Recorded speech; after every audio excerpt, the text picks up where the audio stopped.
आशा करता हूं आप सब बहुत अच्छे होंगे। मेरा नाम है सिद्धांत अग्निहोत्री। स्टडी क्लोज पे आपका बहुत बहुत स्वागत है। क्या यूक्रेन पे हमला होगा? बात करेंगे। रशिया और यूक्रेन में तनातनी बढ़ती जा रही है। वैसे रशिया और यूक्रेन में वॉर बहुत टाइम से चल रहा है, उसकी भी बात करेंगे। चैनल को सब्सक्राइब करें, इंस्टा पे फॉलो करें, टेलीग्राम पे आ जाएं। यूक्रेन की कैपिटल है कीव, रशिया की Moscow, Vladimir Putin. Crimea already Russia ने एनेक्स कर ही लिया है। देखिए, रशिया काफी ज्यादा जियो पॉलिटिक्स में एक्टिव हो गया है। अभी आपने देखा पोलैंड क्राइसिस, माइग्रेंट्स को पकड़ पकड़ के इधर मिडिल ईस्ट से माइग्रेंट्स को पकड़ा। अब वैसे तो ये जो पूरा आरोप है बेलारूस के राष्ट्रपति अलेक्जेंडर लुकाशेंको पे लगा है, लेकिन गेम पूरा व्लादिमीर पुतिन ने खेला है। पुतिन ने ही, आप समझिए, मेन एक्टर वही है कि उसी ने ही उठा के पकड़ पकड़ के सबको लेके आए और इधर पोलैंड पे बॉर्डर पे लाके खड़ा कर दिया, ताकि ये लोग पोलैंड के बॉर्डर पे घुस जाएं, कुछ प्रॉब्लम हो और उसके बाद फिर हम दखल अंदाजी करें। लेकिन अब रशिया और यूक्रेन में कॉन्फ्लिक्ट जो है वो बढ़ता जा रहा है। यूक्रेन की बात करें तो यूरोप की कंट्री है। रशिया के बाद ये यूरोप की दूसरी सबसे बड़ी कंट्री है। It is the second largest country after Europe. Belarus north में आप देख ही सकते हैं, पोलैंड, फिर उसके बाद रोमानिया, इन सबके साथ ये बॉर्डर, स्लोवाकिया, हंगरी, इन सबके साथ ये बॉर्डर जो है वो शेयर करती है। लगभग 4 करोड़ की पॉपुलेशन है। यूरोप की 8th मोस्ट पॉपुलस सिटी है। तो ये चीज़ है, ज़्यादातर क्रिश्चियंस ही रहते हैं यहाँ पे, कुछ रशियंस भी रहते हैं, ऐसा नहीं है। और उसके बाद यूएसएसआर का ही पार्ट था, ये सोवियत का ही पार्ट था। 1991 में इसको भी आज़ादी मिली।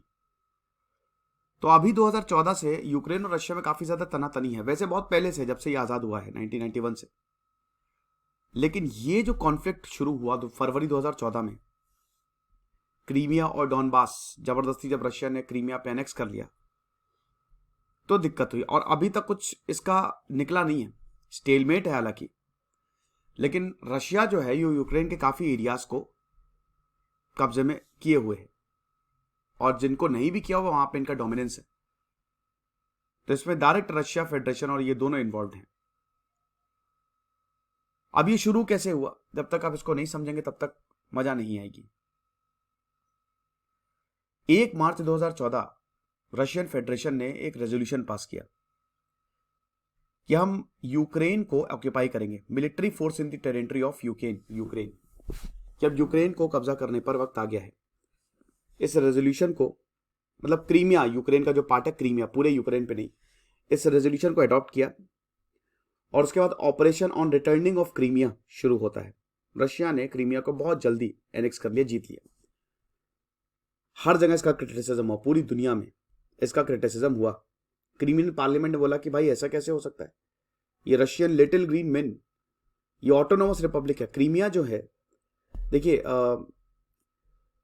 वैसे तो क्रीमिया ने यूक्रेन का पार्ट था, लेकिन जैसे ही 2014 में रशिया ने इसको एनेक्स किया, रशिया की पूरी बैकिंग, तो रशिया का ही अभी पूरा कंट्रोल है, इसको ऑटोनोमस घोषित कर दिया।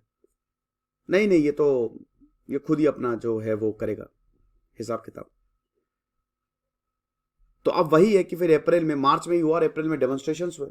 जो प्रो रशियन ग्रुप्स थे इन डॉनबास एरिया, उन्होंने काफी ज्यादा डेमोन्स्ट्रेशंस किए। यूक्रेन का मूड खराब हो गया, तो यूक्रेन और रशिया में बीच में काफी ज्यादा तनातनी हो गई। रशिया ने एक सेपरेटिस्ट फोर्स भेज दी कि जाओ बेटा जाओ, हमारी तरफ से तुम लड़ाई करो। और इधर यूक्रेन जो है, उनकी फोर्सेस, अगस्त आते आते रशियन मिलिट्री व्हीकल्स ने डॉन्स्टेक ओब्लास्ट कुछ बॉर्डर्स को क्रॉस कर लिया। अब ये रशियन मिलिट्री का जब ये बॉर्डर इन्होंने क्रॉस किया, सितंबर में यूक्रेन की फोर्सेस ने हार मान ली। और नवंबर 2014 में यूक्रेन मिलिट्री ने ये रिपोर्ट किया कि भाई इंटेंसिव मूवमेंट हो रहा है, रशिया से बहुत सारे सेपरेटिस्ट और आर्मी सोल्जर्स आ रहे हैं ईस्टर्न यूक्रेन को कब्जे में लेने। एसोसिएट प्रेस ने यह रिपोर्ट किया था कि 40 अनमार्क्ड मिलिट्री व्हीकल जो है वो देखे गए हैं। तो दिक्कत काफी ज्यादा होने लगी, और तब से लेकर अभी तक ये कॉन्फ्लिक्ट जो है वो चली आ रही है। 2019 से बात करें, 7% जो Ukrainian territory it is under occupation, वो रशिया के पास है। ये चीज है। तो अब ये फिर से डर शुरू हो चुका है। Head of Ukraine military intelligence ने यही बोला है कि भाई Russia is preparing for an attack. जनवरी में रशिया जो है यूक्रेन पे पूरी तरीके से हमला कर देगा, या फरवरी में।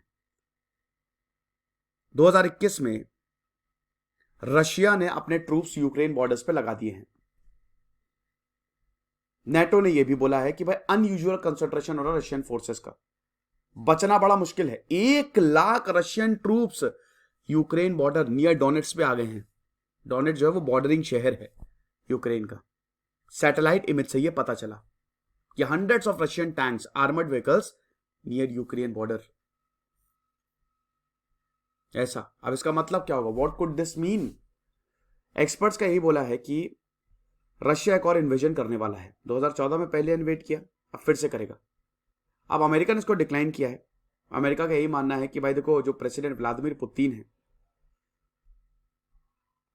ये अभी तो ऐसा नहीं कर रहे कि यूक्रेन को पूरी तरीके से अपने कब्जों में ले लें, लेकिन हमको इनके इंटेंशंस नहीं पता। We don't know what President Putin's intentions are, लेकिन हमको ये पता है कि कुछ प्रोवोकेशन तो करेंगे, भले ही पूरी टेरिटरी अपने पास ना ले, लेकिन प्रोवोकेशन होके ही रहेगा। US secretary of state Antony Blinken का कहना है। रशिया का कहना है कि भाई देखो, हम कुछ नहीं कर रहे। नेटो जो है या अमेरिका जो है, ये यूक्रेन की मदद कर रहा है। जहां अमेरिका का वहां रशिया कूदेगा ही। तुम यूक्रेन को क्यों इतने बढ़िया बढ़िया वेपन्स दे रहे हो, क्यों इतने मॉडर्न वेपन्स दे रहे हो? ऐसा थोड़ी ना होता है। हम ये देख रहे हैं कि वेस्टर्न बॉम्बर्स हैं, ये हमारे बॉर्डर से 20 किलोमीटर पे फ्लाई कर रहे हैं। आप उनको वेपन्स दे रहे हो, आप उनको टैंक्स दे रहे हो। प्रेसिडेंट पुतिन ने ये खुद बोला, व्लादिमीर पुतिन ने।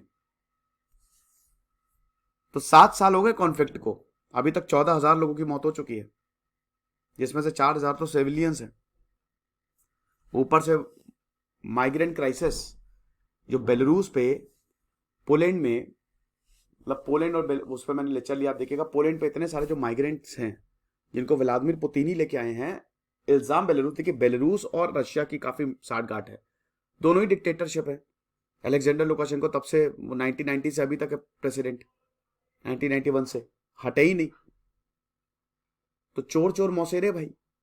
व्लादिमीर पुतिन जो है वो अलेक्जेंडर को, जा बेटा जा, जी ले अपनी जिंदगी, हम तुमको सपोर्ट कर रहे हैं।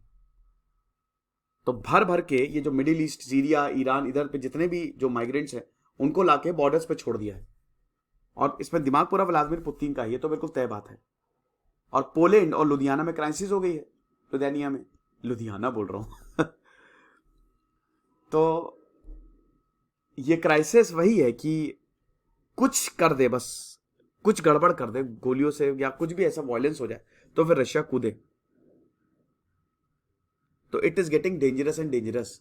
इसीलिए यूक्रेन को ये डर है कि भाई इसी की आड़ में हमारी वाट लगा देगा रशिया। क्योंकि यूक्रेन जो है भाई देखो, ये एक दो प्रॉब्लम हो गई ना, बॉर्डर पे है, यहां पे माइग्रेंट क्राइसिस भी है। अब ये जो क्राइसिस है, यूक्रेन क्या करेगा? यूक्रेन और ये यूरोपियन कंट्रीज रोक रही हैं कि भाई तुमको हम अंदर कैसे आने दें, हम नहीं आने दे सकते इतने सारे माइग्रेंट्स को। और अब तो जाड़ा आने वाला और खतरनाक, तो यूक्रेन अपने ट्रूप्स को यहां पे भेज देगा। और इधर रशिया, क्योंकि आधे से ज्यादा यूक्रेन ट्रूप्स यहां, और यूक्रेन की आर्मी इतनी प्रोफेशनल तो है नहीं, इतनी अच्छी तो है नहीं, और पीछे रशिया सब उड़ा ले जाएगा। तो बेटा यही खतरनाक चीज है। देखेंगे फिलहाल क्या होता है, क्या वाकई में जनवरी फरवरी में अटैक होता है कि नहीं। ना ही हो तो ज्यादा अच्छा है। वॉर हमको वैसे भी हर हाल में अवॉइड करना चाहिए। मेरा नया व्लॉगिंग चैनल है भाई, अभी इसी वक्त इस व्लॉगिंग चैनल पे जाओ, बढ़िया से देखो कितने सुंदर सुंदर व्लॉग्स बनाए हमने। और ये आज के लिए दोस्तों सिर्फ हमने 25% की कोर्स सेल निकाली है कोर्सेज पे। बहुत बच्चों को कहना सर एक दिन और चला दीजिए, तो हमने 30% तो दोस्तों अब वो तो अगले साल आएगी, लेकिन एक्स्ट्रा 25% आपको यहाँ पे मिल जाएगा। कॉल करिए, मैसेज करिए। Thank you so much.